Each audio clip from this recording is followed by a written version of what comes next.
So good to have you join us today. Hello and welcome to Business Daily. Coming to you live from Seoul, I'm Lee Ji-yoon.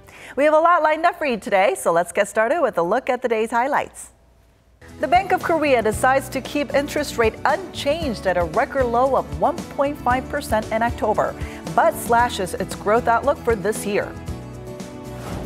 The global economy is struggling to get back on track as data coming out of the U.S. and China are now so promising, dealing another blow to commodities and emerging markets. We'll sit down with an expert to talk about this. Korea's central bank revised down the country's growth forecast for this year and the next, both by 0.1 percentage point, making it the third readjustment this year. With it, the bank also held its key interest rate at its record low of 1.5% for another month. Our Shin Se-min is on the story for us today. The Bank of Korea cut its growth outlook for the Korean economy this year by 0.1 percentage point to 2.7%.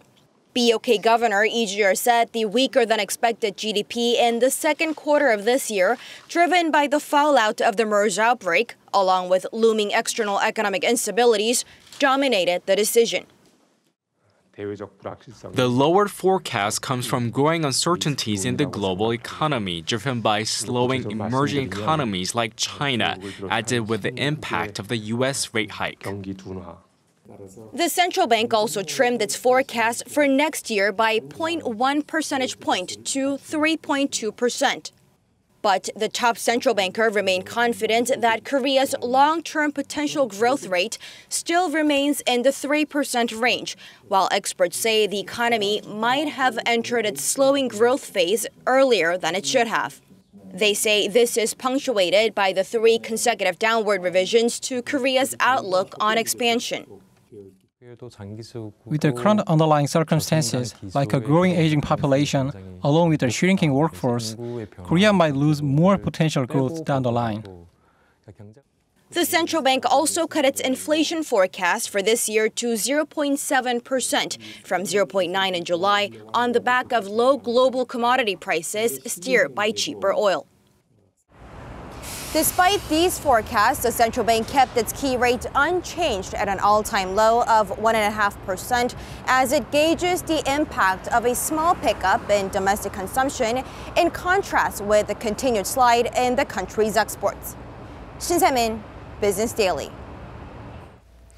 Now, we've been hearing a lot about Korea's falling exports in recent months, but when compared to some of its Asian neighbors, Korea has actually been faring relatively well. Our Kim Min-ji tells us more. Korea, Hong Kong, Taiwan, and Singapore. Collectively, they're called Asia's 4 dragons due to their exceptionally high growth rates and rapid industrialization between the 1960s and 1990s. The good news for Korea? It's currently outperforming the other 3 in terms of trade. According to financial services firm J.P. Morgan, the global presence of Korea's exports have been on an upward trend for the past decade. The country's exports accounted for 2.8% of the global total in 2005, but stood at 3.4% last year. Over the same period, Taiwan has seen its figures slowly decline, while Singapore's share has remained unchanged. Experts say Korea has been less susceptible to external shocks, such as weak demand in emerging economies, as it exports a wider variety of products than Taiwan and Singapore. In 2005, Korea ranked 10th in terms of global export volume at just over $300 billion. It's climbed the ladder to sit at 6th as of last year with over $600 billion. Singapore fell 2 ranks to 19th over the same period, while Hong Kong saw its ranking tumble 6 notches. While Korea has been faring better than the other dragons, it has been seeing its exports stumble this year due to weak global growth, especially in China. China is set to record its lowest growth rate in over 2 decades this year. This is a big concern as more than a quarter of Korea's outbound shipments go to the world's second largest economy. Experts say preemptive measures need to be taken to minimize the negative impact, and the government needs to come up with new export strategies to meet China's changing trade paradigm. Kim Min-ji, Business Daily.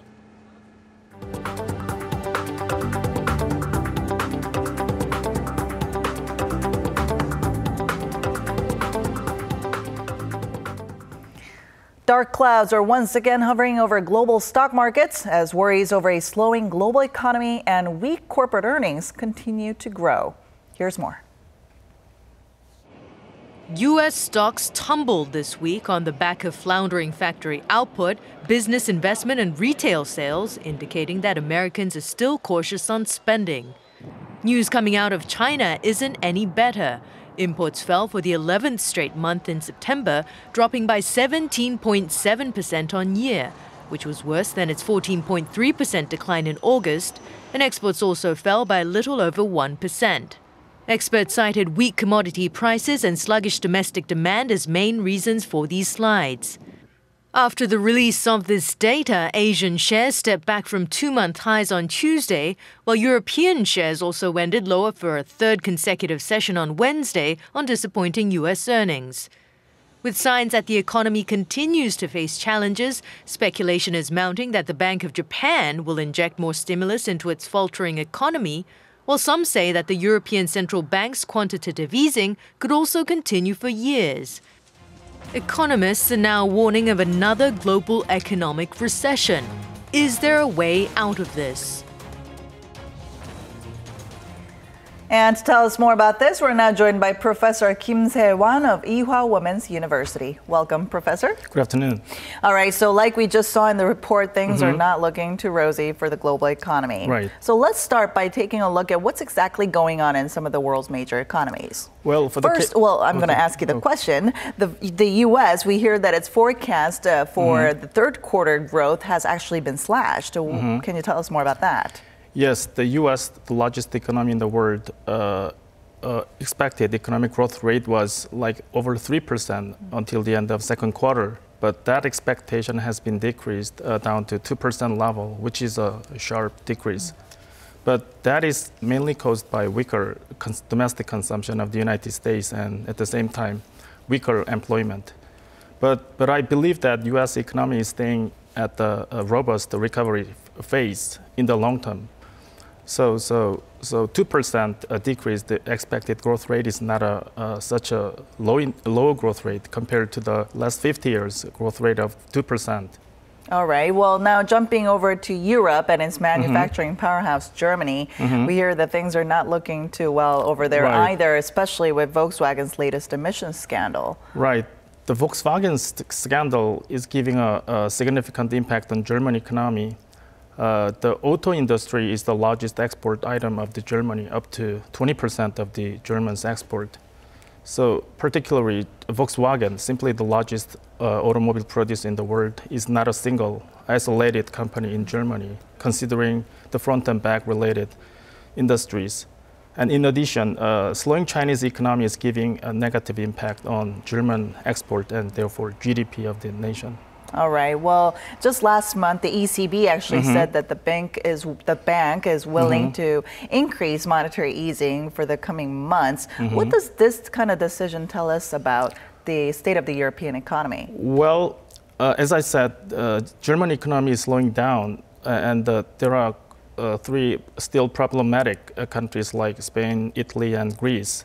So therefore, the chairman of the central bank mentioned expanding the quantitative easing. But it looks to me that there is not a unanimous agreement on this expanding quantitative easing between executive boards, members of the European central banks. So that reflects that there are still some positive views and negative views mixed on European economies. All right. What about Japan, though, on quantitative easing? Well, Japanese government is actually carrying out quantitative easing from 2 years ago. 2 years ago. But that was until 2015, that was estimated as a partial success because they have a big improvements of the employment. All right. Well, of course, then there's China, which has been slowing down for a while now, and now its weakening economy is dealing a blow to commodity prices altogether and also to emerging economies. Right. There is actually a very interesting report from IMF about the economic power of the Chinese economy on other countries. According to that report, they estimate that when Chinese economic growth rate decreased by 1%, the global economic growth rate decreased by 0.24% on average. So particularly, there are quite a few developing countries whose exporting pretty much depends on China. And Chinese import size is about $2 trillion, which is much bigger than Korean GDP of a year. So countries like India, Pakistan, and Taiwan, and Ukraine, all suffering from that decreasing export to China. And in addition, the oil price has been decreased over 50% compared to the last year. So there are quite a few oil-producing developing countries like Russia, Brazil, and Indonesia and Malaysia. They are all suffering from decreased income from a lower oil price. All right. Well, and of course, Korea is no exception to all this. The International Monetary Fund actually slashed its growth outlook for Korea to 2.7%, I believe, from 3.1% last week. Where does Korea's economy stand now? Well, I think the country the most affected by Chinese economy is Korea. According to the same report by IMF, they estimated that when Chinese economic growth rate decreased by 1%, Korean economic growth rate decreases up to 0.34%, which is much higher than that of the global average. So that tells us our relation with Chinese economy. And in addition to the slowing Chinese economy, we have been affected by MERS and appreciation of the Korean won against the Japanese yen, and also military threat from North Korea. So that altogether decreased the Korean export and GDP of the nation. All right, and a lot of eyes have been on the U.S. Fed and when its rate hike is going to come about, and some are saying that it might not come at all this year. And then today, Bank of Korea actually froze its interest rate for 4 consecutive months. Do we see any rate hike or anything coming along the way in the next couple of months from the Bank of Korea? Actually, my best guess is if Korean economy worsens by the end of this year, in the second half of this year, there is more room for Bank of Korea to decrease the interest rate. Decrease, okay. But they are still empathizing the role of the Bank of Korea, which is the fighter against the inflation. Okay, well, what are some other variables that we should keep an eye on that could have a big impact on the global economy from here on out? I think the 3 possible impacts to Korean economy in the second half of the year might be first, slowing Chinese economy, of course. Depending on how Chinese economy turns out, like going up, going down, or standing still, we will directly affected by that.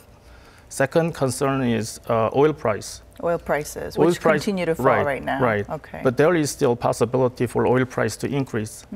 So that's another concern. But last concern might be North Korean related issues. North Korea, geopolitical issues involving North Korea. Okay, so we'll have to keep an eye on all those 3 variables and see how those pan out too. Okay, thank you so much for coming in today, Professor. My pleasure.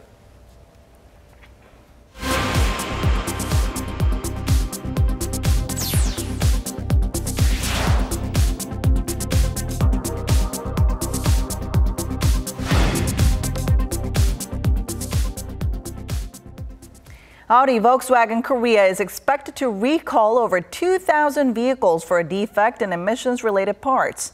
According to industry sources, over 1,600 Audi A6 sedans sold between 2009 and 2010, and over 500 Volkswagen Tiguan SUVs sold in 2009 will be subject to the recall. The local units of Volkswagen and Audi must recall the affected models within the year in line with changes to Korea's recall-related regulations. The company is also set to recall over 100,000 vehicles sold in the country in connection with the recent diesel emissions scandal. It said it will start a global recall of affected vehicles in January. Meanwhile, ASEAN nations are gearing up to launch what's called the AEC, or ASEAN Economic Community, by the end of this year, a plan to integrate the bloc's 10 Southeast Asian economies. And one Korean alcoholic beverage company has a unique approach to captivating the 600 million strong market. Our Eunice Kim has the story. A colorful performance of a 4-member girl group. It's the music video of JRGG, or Chillo Girl Group, a group that's set to officially debut in Thailand later this month. That's right, that chilo. Korea's top producer of alcoholic beverages has teamed up with Thailand's spirits powerhouse Bunlot Group to spread the word on its booze via an idol group, bypassing the Southeast Asian country's 2008 law that bans any image-based promotion of alcoholic drinks.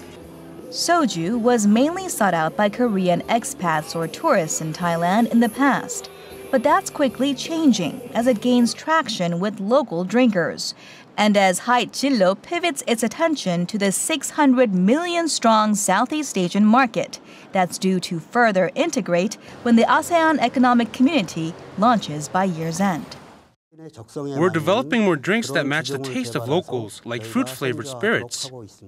In Thailand, alcohol is often consumed with soda and ice, and more vodka and Bacardi are being replaced with soju.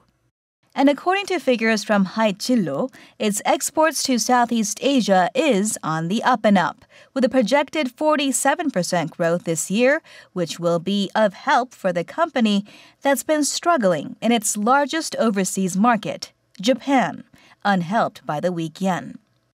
The alcoholic content isn't too high or low. The taste is great and a good way to experience Korean culture. As soju is stocked not just in bars but also in restaurants and large supermarkets, hopes are high that Korea's favorite after-hours drink will also ride the Korean wave as companies aim at globalizing their offerings. Eunice Kim, Business Daily. And that brings us to the end. Thanks so much for watching, and see you soon.